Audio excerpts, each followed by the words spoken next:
Entreprendre au Congo n'est pas facile, mais il y a des femmes qui se sont distinguées. Contre vents et marées, elles ont pu démarrer une activité, évoluer et finalement se faire connaître. On a un modèle sur ce plateau, Sylvie Malukissa. C'est pas la première fois que je la reçoive. Elle est directrice générale de Manitech. Elle est également lead du hub de la RDC pour le compte de la fondation Tony Elumelo. Madame, messieurs, bienvenue à vous. Bienvenue également à notre invité du jour. Merci. Vous allez bien? Ça va. C'est toujours un plaisir de vous recevoir sur ce plateau. Plaisir très partagé. Les émissions passées et l'émission actuelle, je vois qu'il y a beaucoup de choses qui se sont déroulées. Mais avant ça, je veux quand même revenir sur ce qui concerne les femmes avec le thème « Levons-nous ensemble pour défendre les droits des femmes ». Ça veut dire qu'on dormait? Oui, et on dort encore. Ah bon? Oui. Jusqu'au 1er mars 2020, je vois encore beaucoup de femmes endormies. On ne parle pas seulement des hommes, on parle aussi on parle pas des femmes, on parle aussi des hommes, n'est-ce pas? Il y a aussi des hommes endormis, mais je pense quand même que les femmes, elles sont dans un sommeil très profond. Les chiffres ne mentent pas. Je suis une scientifique, pour nous, les chiffres disent tout. À ce jour, 55% de la population de la RDC sont des femmes. Nous savons aussi que 70% de la population de la RDC est dans le travail, dans l'entrepreneuriat. Et dans informel. Informel ou formel, c'est quand même 70% et 30% sont salariés. Et dans cette catégorie de personnes, on sait aussi que 80% ce sont des femmes. Parce que 80% des foyers dépendent de ce que la femme fait. Mais encore, c'est 65% des pauvres qui sont des femmes. Mais c'est quoi ce paradoxe? C'est paradoxal quand même. Exactement. C'est là où je dis que les femmes sont encore en train de dormir. Qu'est-ce qui nous manque? Comprendre le business. Existent. Les lois oui, existent. les lois ont évolué. Comprendre simplement le business, comprendre l'entrepreneuriat comme tel. Et donc là, je mets un point sur l'éducation. Ce qui manque aux femmes aujourd'hui et aux hommes de la RDC en général, mais surtout aux femmes, c'est l'éducation. Parce que le taux d'analphabétisme est de 70% dans la catégorie féminine contre 50% chez les hommes en RDC. L'éducation, c'est ça le problème.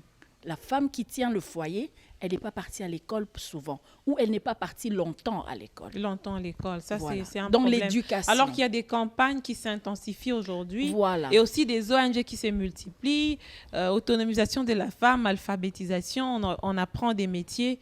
Apparemment, ça ne suffit pas. Non, on n'apprend pas le plus important. Je vous donne juste un exemple, quelque chose qui vient de m'arriver ce matin. 2 fois, dans la même journée. Je parle à 2 femmes, les mamans qui vendent les beignets. Vous savez, dans ma gamme de produits, j'ai des confitures, j'ai des pâtes d'arachide, des sauces, ce sont des sauces locales. Et j'ai donc proposé à 2 femmes qui font les beignets de juste mettre les pots de notre pâte d'arachide sur leur table comme produit secondaire. Ça va leur faire un revenu supplémentaire. Au lieu d'utiliser les seaux avec une pâte déjà mélangée. Non, je n'enlève pas leur seau. Hein. Okay. Tu ne changes pas le système. Tu vends 1000 beignets par jour avec un seau de 5 kilos de pâte d'arachide, il n'y a pas de problème. Mais tu mets des pots emballés Manitech sur la table. Okay. Je te donne par pot vendu, tu as 2000 francs. Par sachet de beignets, tu reçois 300 francs. OK. Mais il y a beaucoup de gens qui préfèrent manger les beignets seulement et courir au bureau et donc attraper un pot emballé. N'est-ce pas? Quelle stratégie de marketing? Non, mais ces femmes-là, qu'est-ce qu'elles me disent toutes les deux? Si je mets ta pâte d'arachide ici, je vais perdre de l'argent parce que les gens ne vont pas acheter ma pâte d'arachide. Non. Est-ce qu'elles ont tort? Elles ont tort. Oui, mais quand même, parce que les gens qui viennent acheter les beignets, ils ont 1000 francs, ils ont 500 francs. Non, mais elles gagnent 2000 francs par pot. Pour chaque pot vendu, elle gagne 2000 francs. Ça lui fait un revenu supplémentaire. Moi, je n'achète jamais, et ça, c'est pas parce que je fabrique la pâte d'arachide. J'ai jamais acheté la pâte d'arachide vendue par la maman de beignets. Des gens comme moi, il y en a plein parce qu'on sait que l'huile qu'elles utilisent n'est pas bonne. Oui, c'est de manière en général. exagérée. Voilà. Et donc, tu préféreras acheter les beignets et puis acheter ta pâte d'arachide dans un supermarché. Alors, je lui apporte un revenu supplémentaire. Elle dit non. Parce qu'elle pense que sa concurrence sa pâte d'arachide. On a un problème. On a un problème. Je te donne le même exemple. Une fois, deux fois, trois fois, tu te rendras compte que cette femme qui est entreprenante n'est pas une femme entrepreneur. Elle n'est pas dans la résolution d'un problème. Elle est juste dans la survie. OK. Et Et on ça, a c'est beaucoup de dommage. femmes comme ça qui sont dans la survie. Parce que ça ne crée pas la richesse. Ça fait survivre une population, mais ça ne crée pas la richesse. Imaginez que 80% de ces femmes, donc 80 foyers tenus par une femme qui entreprend, imaginez que cette femme était dans la création des richesses et non dans la survie. Ça ferait une classe moyenne congolaise, mais magnifique. Pour dire, on n'en est pas encore là. C'est un rêve Voilà. d'avoir cette classe moyenne. L'éducation de cette femme ou de cette jeune femme, oui, l'éducation, mais on lui dit quoi?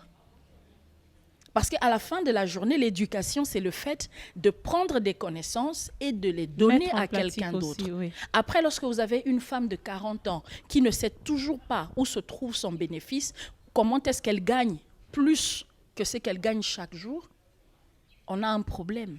Quand est-ce que cette femme va monter une usine pour fabriquer des beignets? Parce qu'aujourd'hui, vous êtes partout. J'aime beaucoup les goulabs, c'est des sortes de beignets indiens. Oui. Aujourd'hui, vous achetez des goulabs dans les Dans les supermarchés. supermarchés. Donc, je n'ai même plus besoin d'avoir un ami indien quelque part. Je pars dans un supermarché, je cherche goulab. OK?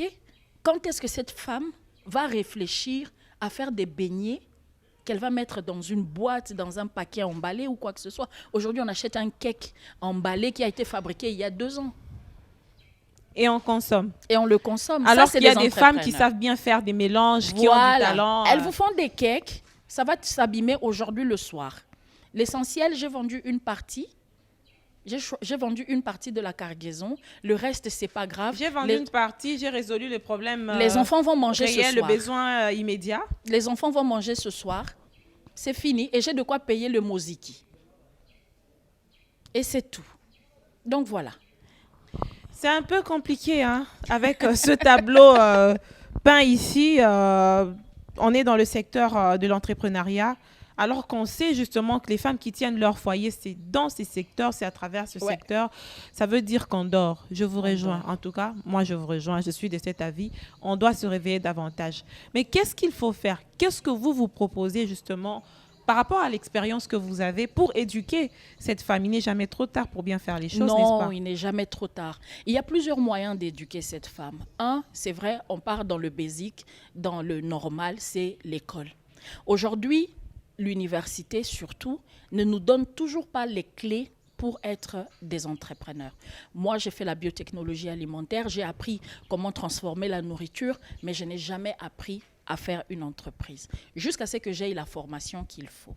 Ça, c'est la première chose. Intégrer les notions d'entrepreneuriat partout. J'aime bien certaines écoles, l'école où ma fille est, je ne vais pas citer les noms pour ne pas faire la pub. Oui. Chaque année, depuis la première primaire, elle est en 3e primaire. Chaque année, ils doivent faire une fois un projet entrepreneurial, vendre le produit ou l'idée et voir combien tu as gagné en argent lorsque tu as vendu à tes collègues. On en a parlé une fois, elle est à l'exposé. Oui, c'est magnifique. Ces enfants ont déjà ça dans la tête. C'est ça qu'on doit faire dans nos écoles. La deuxième chose, ce sont les foyers. À l'époque, vous vous rappelez, moi j'étais très petite, qu'il y avait les foyers des mamans dans les quartiers. Je ne sais pas si ça existe encore. Où on exposait les petits bricolages des femmes. Voilà. Au lieu d'apprendre aux mamans à faire juste du petit bricolage, pourquoi ne pas apprendre aux mamans à transformer le petit bricolage en entreprise et en création d'emplois? OK? Ajouter encore cette dimension. Vous voyez? Là, on est déjà encore un deuxième endroit où on peut toucher sur comment être un entrepreneur. Je vais en profiter quand même pour parler de quelque chose qui m'est cher, la Fondation Tony Elumelu, Oui. qui est une très, très belle opportunité. La Fondation Tony Elumelu, pour faire court, octroie aux entrepreneurs un fonds de démarrage de 5 000 $ plus une formation entrepreneuriale. Moi, je suis le fruit de cette fondation. Avant la fondation et après la fondation, c'est deux choses complètement différentes. J'ai acquis les armes Les conditions ne sont pas aussi corsées là-bas? Non, pas du tout. Il paraît que c'est high level. Mais non. Mais bien non. sûr. Moi, j'étais très low level. Non, Sylvie, moi, depuis que je te connais, tu n'as jamais été... Non, tu m'as rencontré quand j'ai commencé déjà à sortir la tête de l'eau. Non, j'étais low level. Ok, je me débrouillais. Mais là, c'est plus professionnel. Là, c'est plus structuré. Okay. L'entreprise a multiplié son revenu par peut-être 3 000, quelque chose comme ça. J'ai une croissance de plus de 3 000 en 2 ans. OK? Et ça, je vous le dis, hein, c'est pratiquement sans argent. Parce que le plus important, c'est que j'ai acquis la connaissance qui m'a permis de saisir les opportunités. Vous n'avez pas eu des financements ou des crédits dans une banque? Avant, non. Mais c'est là le truc. Beaucoup de gens pensent qu'il faut commencer par avoir le financement, le crédit. Mais non. Il faut plutôt commencer par apprendre et être structuré. Le reste vient automatiquement après. La fondation, elle donne non 5 000. seulement l'appui, mais il y a aussi des formations. La formation, c'est ça le plus important. C'est le plus important. D'ailleurs, j'en profite pour lancer un appel. Le portail de recrutement pour l'année 2020 est ouvert. OK. Il est très simple. Vous pouvez chercher jusque sur Google, mais c'est www.tfconnect.com. Mais il y a quand même des critères qui... oui, il faut être structuré. La balance congolaise Avoir est quand même un peu plus basse. Hein, quand on voit les gens qui s'inscrivent, c'est un peu maintenant qu'on en parle parce qu'il y a beaucoup de jeunes qui sont dans l'innovation, qui sont dans la créativité, qui ont des idées. Mais quand on regarde les gens qui s'inscrivent... On revient encore dans ce truc de on dort. On est derrière. Parce qu'on pense que lorsqu'on fait des vêtements au coin de la rue, on est un entrepreneur. Mais qui est entrepreneur? Un entrepreneur, c'est quelqu'un qui résout le problème de la société et qui gagne de l'argent avec. Mais lorsque vous avez compris que ce que vous faites, vous pouvez le structurer, c'est là que ça marche. Beaucoup de gens ne savent même pas c'est quoi son budget, il ne sait pas c'est quoi son bénéfice. Il ne sait pas calculer son bénéfice. Il n'a aucune idée de combien il peut investir. À ce moment-là, c'est vrai qu'on va vous regarder. On ne va pas vous donner de l'argent parce que vous êtes mignon. Moi, j'ai été choquée une fois de voir une dame de renom ici dans ces pays qui a beaucoup d'argent, qui a beaucoup d'affaires, mais on m'a dit qu'elle ne sait pas calculer. Elle était en train de faire faillite il y a 10 ans passés, je pense. Et quand ça m'est choqué, j'ai dit, mais elle a beaucoup d'argent. Comment elle va faire faillite? Comment cette dame va faire faillite? On m'a dit, elle a évolué comme ça. C'est par hasard. Hein. Tu essaies ici, ça marche. Et puis, ça te donne beaucoup d'argent. Tu investis ailleurs. Mais en soi, au fond, il n'y a pas de soubassement. Malheureusement. Malheureusement. Et là, je voudrais aussi essayer de démontrer quelque chose. Hein. Nous sommes dans un milieu, dans un monde où les réseaux sociaux ont pris de l'ampleur et n'importe qui peut dire n'importe quoi. Donc, on a un nombre incalculable d'entrepreneurs, de coachs en entrepreneuriat même. Oh mon Dieu, ça, on en trouve un peu qui sont partout. sur Facebook, mais qui en fait, eux-mêmes n'ont pas d'entreprise. Voilà. Eux-mêmes, ils n'ont pas une vraie entreprise. OK? Ils ont lu des entrepreneurs et ils vous disent juste ce qu'ils ont lu. Encore cette sans histoire mettre en pratique. Voilà. La théorie, non? C'est ça notre système éducationnel en RDC. La théorie. Quand tu peux répéter la théorie, tu es le meilleur. N'est-ce pas? Mais de l'autre côté, on a un genre d'entrepreneurs nouveaux, non, anciens aussi, hein, quand même, qui sont basés, et ça c'est vraiment triste, sur l'existence d'une autre personne. On a un papa riche, et donc on sait que papa mettra toujours l'argent. Papa paye le loyer de l'entreprise, les bureaux. Papa paye la communication parce qu'il a acheté Internet pour tout notre système.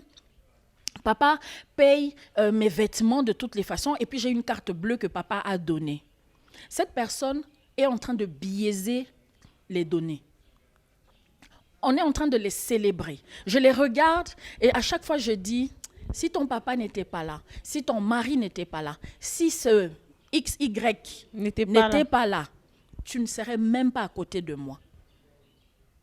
C'est dommage, hein? Parce que ces personnes font rêver. Et ce sont les personnes qui vous disent, vous avez besoin d'argent. Parce qu'elles, elles ont eu d'abord besoin d'argent. OK? Je ne connais pas cette dame. Mais je pense qu'il y a certaines données qui sont parfois biaisées. Parce que lorsque quelqu'un a un appui financier, vous avez l'impression qu'elle est en train d'évoluer. OK? Mais c'est facile. Mais c'est lorsque vous êtes dans une situation comme moi, où le loyer, vous le payez vous-même. Le personnel. Le personnel. Toutes les charges qui suivent avec. Voilà. Vous êtes nerveux déjà à partir du 20. Parce qu'il faut maintenant commencer à récolter, à économiser l'argent et tout. On bloque tous les paiements, pas de production parce qu'il faut que les gens soient payés. Lorsque vous avez ça et vous sentez ça, c'est alors que vous êtes un entrepreneur. Voilà. Parce que vous savez maintenant combien vous gagnez ou combien vous perdez.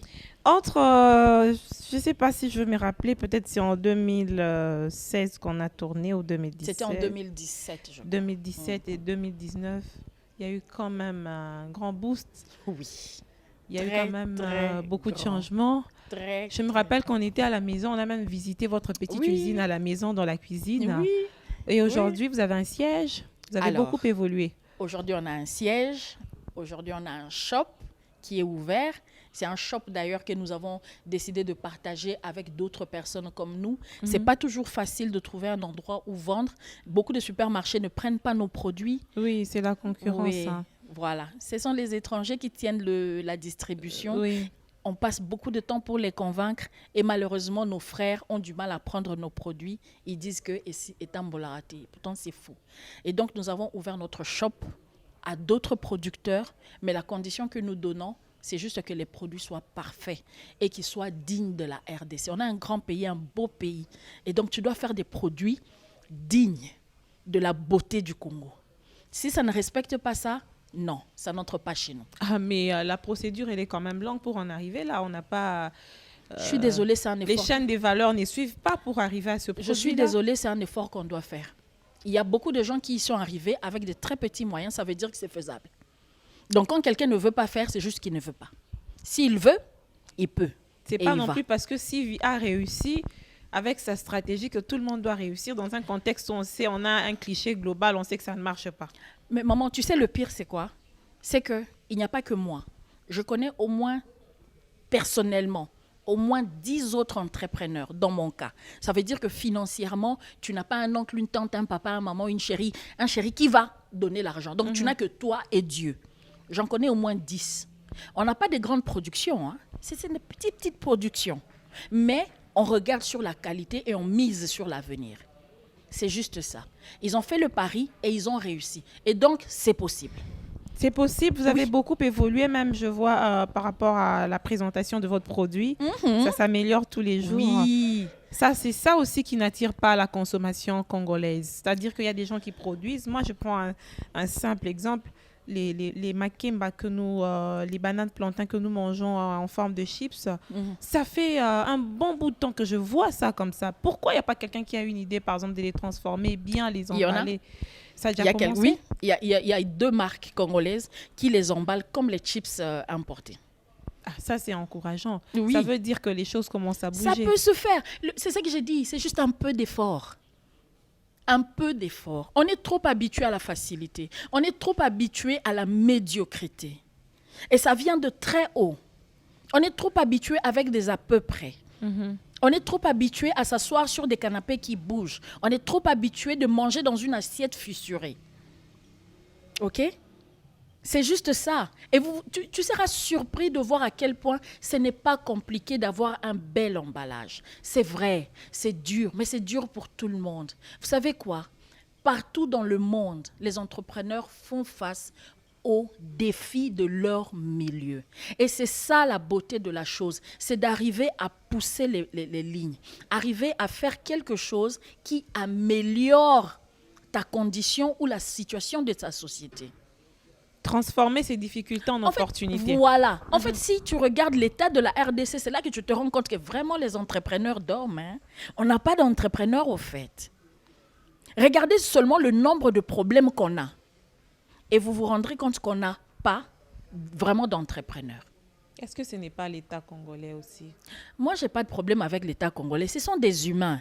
Aujourd'hui, l'État congolais dit, je vais donner $1 million à chaque entrepreneur. Il va donner à qui? À des gens qui rêvent dans leur chambre? Ce n'est pas la faute à l'État congolais. La nature a horreur du vide. Je n'approuve pas ce que l'État congolais et les personnes humaines qui travaillent dedans La nature font. a horreur du vide, ça veut dire que ces expats Non. qui viennent s'installer ici ont Voilà. trouvé, Ils ont trouvé, vide. c'est vide. C'est vide. Ils ont trouvé un vide. Il y a un besoin des supermarchés qui vendent des produits de bonne qualité. Combien de Congolais ont des supermarchés? il y a des Congolais qui avaient des supermarchés mais qui ont fermé. Ça, c'est leur gestion. Pourquoi ils ont fermé? Pourquoi ils ont mal géré? OK? Donc, on rentre encore dans la même question. Qu'est-ce qu'on est en train de faire? Le besoin est là. Nous portons des chaussures chaque jour. Vous connaissez des gens qui sont pieds nus? Mais vous connaissez combien de sociétés congolaises qui fabriquent des chaussures?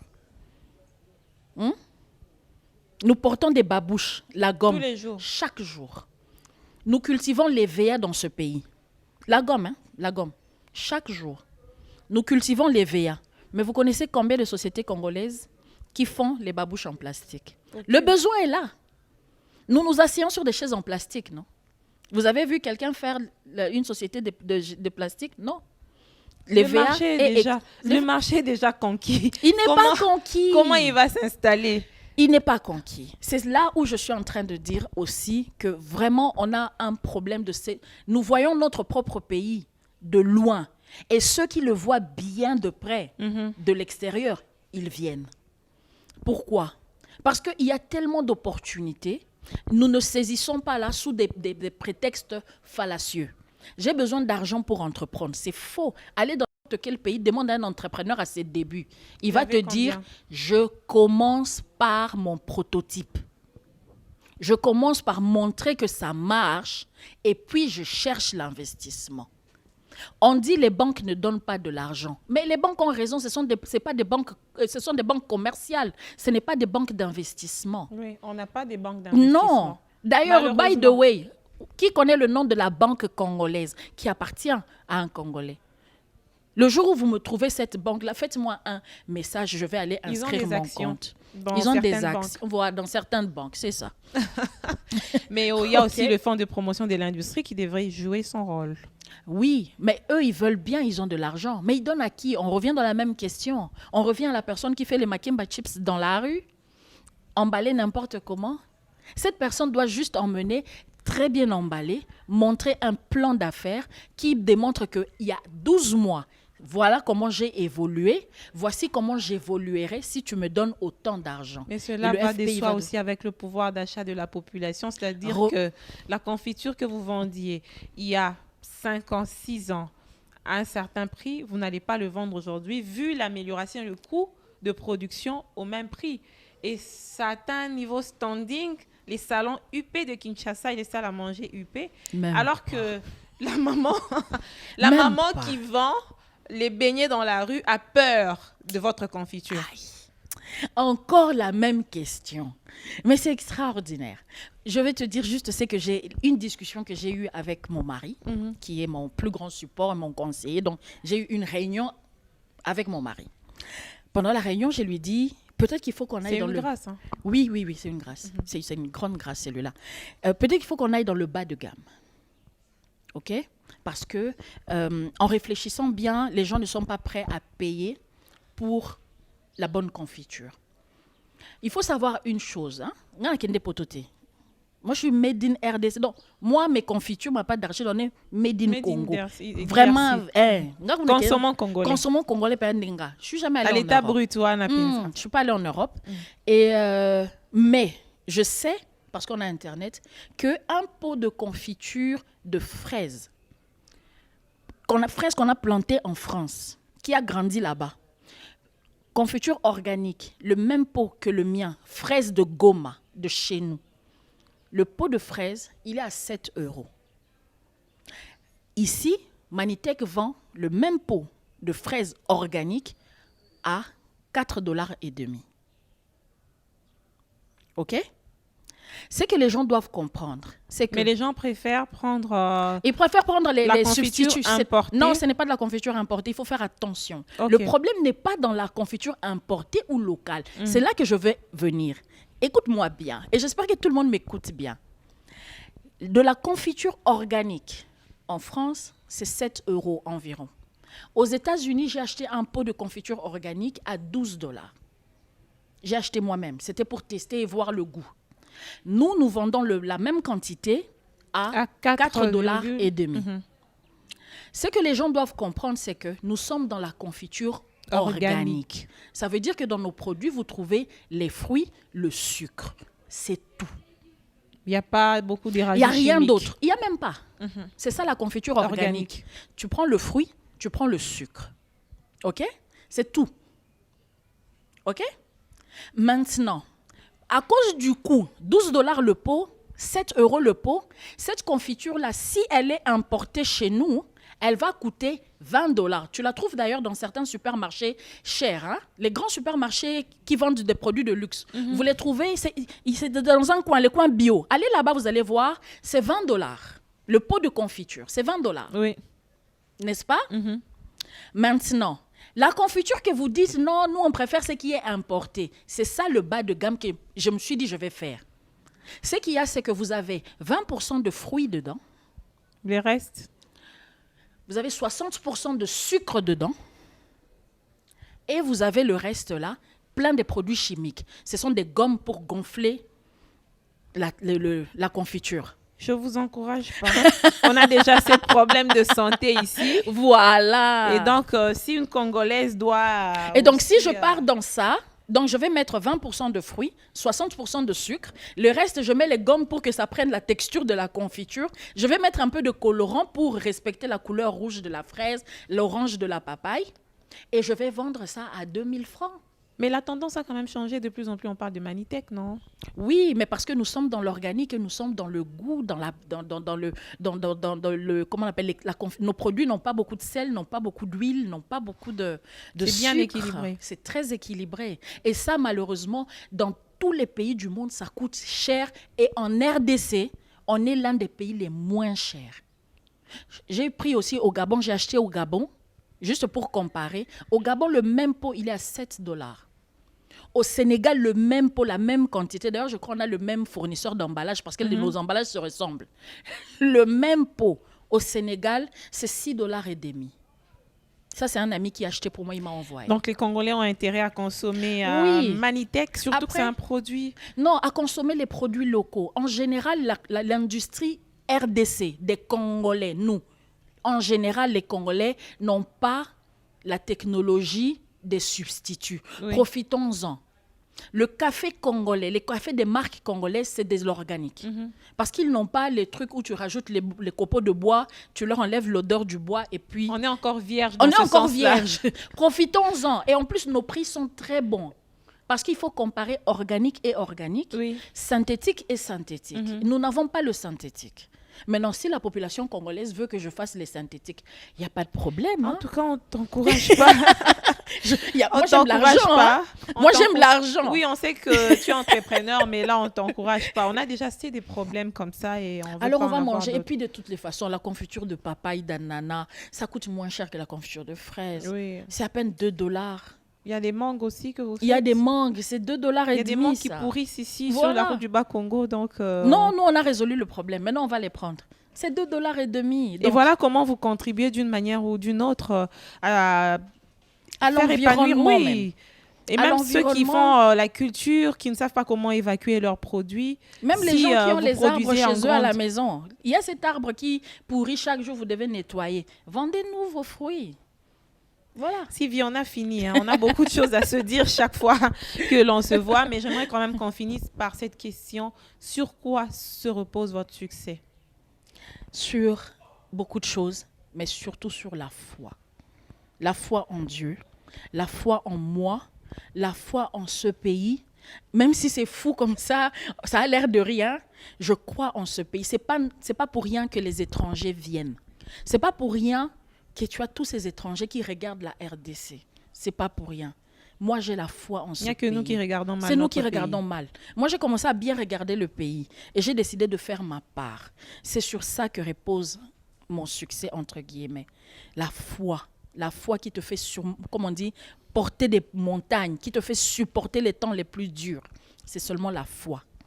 La foi, je crois que c'est sur cette note d'espoir que nous nous séparons. Sylvie, à très bientôt. Hein. À très bientôt, Faiza. J'espère qu'on aura encore des bonnes nouvelles. Vous faites la fierté des femmes entrepreneurs de RDC. Merci. Et l'on encourage les Congolais à consommer congolais. C'est d'ailleurs la campagne Bisso.